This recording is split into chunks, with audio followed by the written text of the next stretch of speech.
Donc là, je parle bien de l'augmentation des prélèvements spécifiques aux jeux d'argent, y compris effectivement la taxe sur la publicité. Mais le principal, c'est qu'on a eu une augmentation du prélèvement spécifique de l'État sur les jeux d'argent en France et aussi dans d'autres pays. Donc 50 millions en 2025.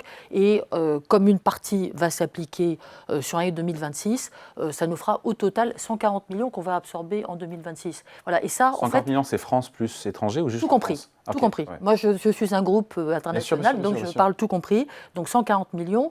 Donc ça, c'est quand même assez fondamental, puisqu'en fait, c'est sans précédent dans les années récentes, notamment depuis qu'FDJ est une entreprise cotée, où le cadre fiscal était resté stable.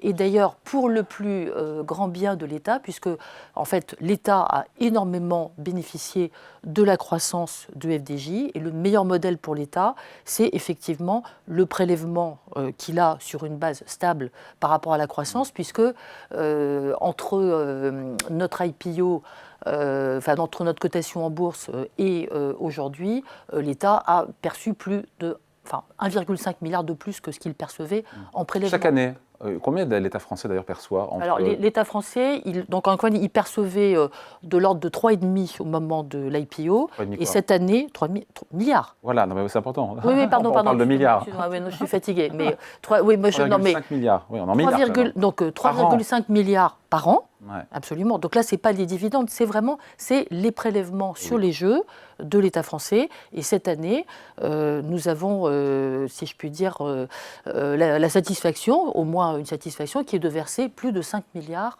à l'État français en prélèvement. Voilà.